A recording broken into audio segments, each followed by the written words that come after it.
Nós vamos falar um pouquinho sobre os chakras, que são os vórtices energéticos que nós temos no campo áurico. Isso porque existe uma energia cósmica que interpenetra todas as coisas e que, quando interpenetra o corpo humano e tudo na natureza, plasma energeticamente aquilo que encontra. Então, em cada um de nós, com pensamentos e sentimentos diferentes, quando essas energias da natureza entram em nossos corpos, elas refletem naturalmente num campo energético aquilo que nós pensamos e sentimos. É isso que os antigos chamavam de aura, que é uma palavra que vem do latim, significando sopro de ar, porque nós podemos ficar vários dias sem comer, sobrevivemos, mas 5 minutos sem respirar, a vida acaba. Então, naturalmente, a principal fonte de entrada de vitalidade no corpo é a respiração. E quando nós respiramos, nós captamos do meio ambiente em volta as energias que vêm de cima, energias sutis, cósmicas, celestes. Mas os nossos pés também estão colados na terra e as energias mais densas sobem. E essas energias então se misturam no corpo humano com a própria energia da respiração, e a mistura dessas energias cria um campo energético em volta do corpo, daí a palavra latina aura, significando essa respiração, esse sopro vital que entra pela respiração. E nessa aura nós temos diversas aberturinhas por onde essas energias entram e saem. Essas aberturas, os antigos hindus chamaram de chakras. A nossa aura tem milhares de pontinhos por onde as energias entram e saem num autêntico movimento respiratório psíquico, bioenergético, numa troca com as energias da natureza. Nós recebemos, além das energias celestes e da terra, energia do meio ambiente, das pessoas em torno, das árvores, dos minerais, vegetais e animais, numa troca constante, já que tudo na natureza é energia, e a própria ciência afirma que matéria é energia condensada e a energia é matéria em estado livre radiante. Então a nossa aura, que é o campo energético, apresenta bilhões de pontinhos brilhantes por onde as energias entram e saem, os chakras. Entretanto, os antigos mestres da Índia, quando observavam pela clarividência esses pontos energéticos, notaram que 7 pontos se destacavam mais do que todos os outros. Um no topo da cabeça, testa, garganta, peito, meio da barriga, baixo ventre e a base da coluna. Então eles passaram a falar dos 7 grandes chakras. Não é que só hajam 7, mas 7 são chakras principais. E eles desconfiaram então por que haviam 7 centros energéticos mais brilhantes e maiores do que todos os outros. Quando eles foram investigar pela clarividência, notaram claramente que para cada um daqueles centros energéticos grandes estava conectada uma glândula do sistema endócrino. Como o sistema endócrino é composto de 7 glândulas, os hindus passaram a considerar que chakra de primeira divisão, chakra importante, é aquele que tem uma conexão direta com uma das glândulas do sistema endócrino. Como nós temos 7 glândulas, passaram a falar dos 7 chakras. Então, cada um desses centros vitais está associado a uma das glândulas endócrinas. E o que é uma glândula endócrina? Uma glândula capaz de produzir hormônios, que são agentes bioquímicos, que ao viajar pela corrente sanguínea, estimulam as diversas funções do metabolismo.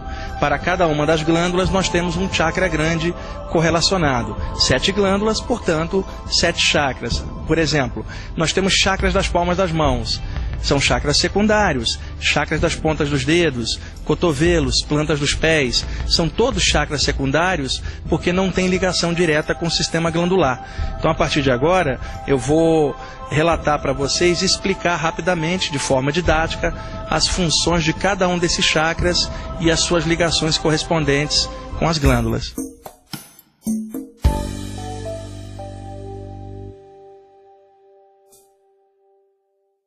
Bom, no conjunto de chakras, eu vou começar pelo topo da cabeça, e normalmente quando se faz estudos de Kundalini, que é a energia que vem da terra e sobe pela base da coluna, e que através de práticas yogis pode despertar diversos estados de consciência profundos e capacidades parapsíquicas, num estudo desses, começa-se falando do chakra da base da coluna e vai subindo. Entretanto, como é apenas um estudo sobre os chakras e não sobre Kundalini, eu posso começar por cima também, pelo chakra mais elevado, que está bem no meio do alto da cabeça, centímetros para fora, por onde entram as energias que vêm do espaço, do Sol, energia cósmica. Essas energias entram para energizar o cérebro e bem abaixo do cérebro, logo no meio do crânio, está uma glândula endócrina chamada glândula pineal, que também é chamada pela medicina de epífise, que é a glândula mais alta do sistema endócrino. A energia entra pelo topo da cabeça e vai incidir diretamente no cérebro e na glândula que está no centro da cabeça, abaixo do cérebro, que é a glândula pineal. Esse chakra do topo da cabeça recebe o seguinte nome, chakra coronário, ou chakra da coroa, e em sânscrito é chamado Sahasrara, o lótus das 1000 pétalas. É o chakra que lida com a função mental, portanto é o chakra responsável pela expansão da consciência, inspirações elevadas, ideias maiores que fluem, para que a pessoa seja inspirada por valores que vêm do alto, de outros planos, vamos chamar assim. Logo, é o chakra mais importante do sistema e é o único que aponta para cima, talvez como que avisando que o nosso lugar não é aqui, estamos aqui por um tempo, mas como espíritos, consciências espirituais em essência, um dia partiremos de volta para casa, pelo topo da cabeça, para outros planos.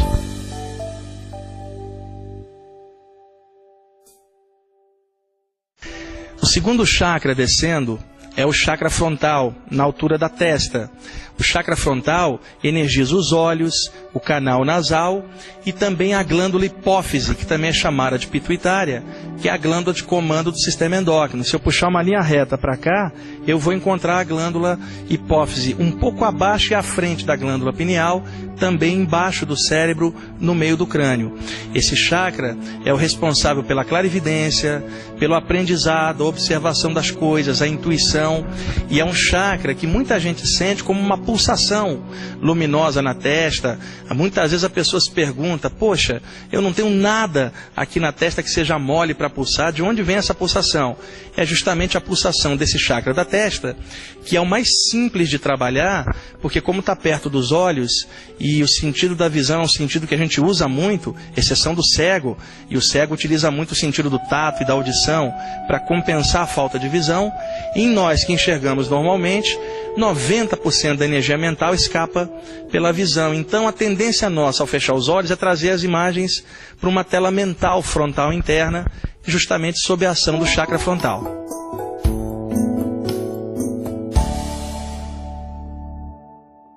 Descendo, nós vamos encontrar o chakra da garganta, o chakra laríngeo. Esse chakra energiza cordas vocais, laringe, faringe, traqueia. Como energiza as cordas vocais, é o chakra responsável pela comunicação. É também um chakra que trabalha a mastigação, a salivação e a deglutição dos alimentos, que controla a boca. E também controlando a laringe, controla a parte média da respiração. Então, além da comunicação, esse chakra trabalha uma parte da respiração e uma parte do processo da alimentação, que começa na boca, na mastigação, deglutição e salivação. Esse chakra é também o chakra responsável pela expressão artística da pessoa. A pessoa cria na mente ou no coração e ela tenta expressar. Então, se ela não vai escrever ou falar, ela acaba pintando, desenhando ou fazendo uma escultura. Então, esse é o chakra responsável pela expressão artística de dentro para fora.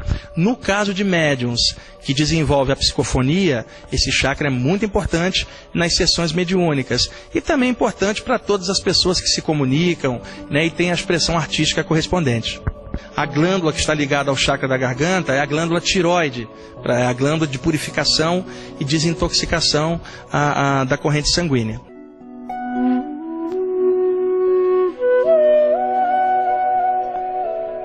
O chakra cardíaco está situado no meio do peito. Naturalmente, ele controla toda a área cardiorrespiratória. Seria mais apropriado chamá-lo de chakra peitoral, porque em muitos desenhos sobre chakras, desenha-se esse chakra à esquerda no coração, mas na verdade é bem no meio do peito, abrangendo toda a área peitoral.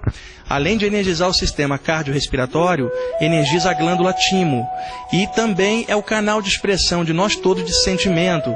Daí você fala, te amo do fundo do meu coração, expressando os sentimentos que vêm do fundo da alma, alma, mas que a gente acha que estão no coração. O canal para fluir isso é o chakra cardíaco. Descendo, o chakra umbilical, é o quinto chakra de cima para baixo. É o chakra que está um dedinho acima do umbigo. Esse chakra energiza toda a área abdominal e, consequentemente, todo o aparelho de digestão. Então, esse chakra é o responsável em puxar a energia dos alimentos para espalhar para o sistema. É um chakra de grande vitalidade e funciona como uma espécie de radar psíquico. Por exemplo, num caso de um sensitivo desenvolvido, se ele vê um espírito ou alguma coisa, isto é o chakra frontal dando a clarividência.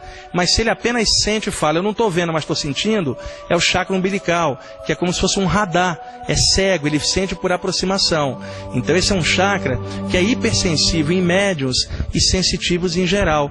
Então um chakra precisa estar cheio de luz, e a forma da pessoa fazer isso é meditar em cada área que eu estou comentando, de cada chakra, pulsando luz branquinha ou amarela de dentro para fora, para poder limpar o chakra e deixá-lo funcionando normalmente. O chakra sexual, na altura do baixo ventre, energiza toda a área geniturinária, é o chakra responsável pela reprodução sexual, e é um chakra que, é óbvio, está ligado à troca sexual e ao controle de líquidos do corpo humano, porque como esse chakra energiza as vias urinárias, ele é responsável por expelir, os líquidos para fora do corpo, pela urina. Ele é o chakra que faz a filtragem dos líquidos que viajam pelo corpo, e nem precisa dizer que o corpo é 70% de líquido, então esse chakra é responsável pela filtragem do sangue e a circulação da energia do corpo. E, diga-se de passagem, independe da pessoa ter atividade sexual ou não, esse chakra funciona também na parte urinária, e todas as pessoas precisam urinar. Então tem às vezes alguém que fala, olha, eu não mexo com esse chakra, não faço. Não, você precisa pelo menos urinar. Então esse chakra tem função geniturinária. Outro detalhe importante, muitas escolas espiritualistas ocidentais evitam de falar do chakra sexual por motivo de pudor sexual. Mesmo nós estando no século XXI, ainda tem gente com a mente presa que não encara a sexualidade de frente. Então, para evitar isso, vários grupos substituem o chakra sexual e passam a falar do chakra do baço, que é um chakra secundário que está em cima do baço, que é chamado também de chakra esplênico, porque baço em inglês é spleen, daí o nome esplênico. É um chakra em cima do baço que capta energia para dentro da corrente sanguínea. Só que há um pequeno detalhe, o chakra do baço não está ligado a nenhuma das glândulas endócrinas, por isso não é considerado um dos chakras, um dos 7 principais, embora algumas doutrinas tenham colocado ele como um dos chakras e cortado o chakra sexual para poder justificar a contagem em 7 chakras.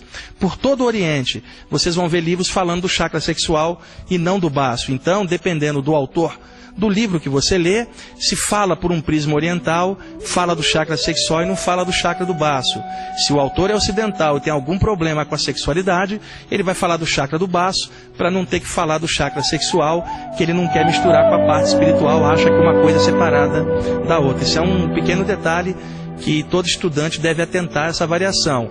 E aí alguém pergunta, e qual é a verdade? É o baço ou o chakra sexual? O chakra sexual está ligado com as gônadas, testículos no homem e ovários na mulher. Então ele está ligado com glândulas endócrinas, enquanto que o chakra do baço não. Essa é a chave para qualquer estudante perceber se um chakra é de primeira linha ou não.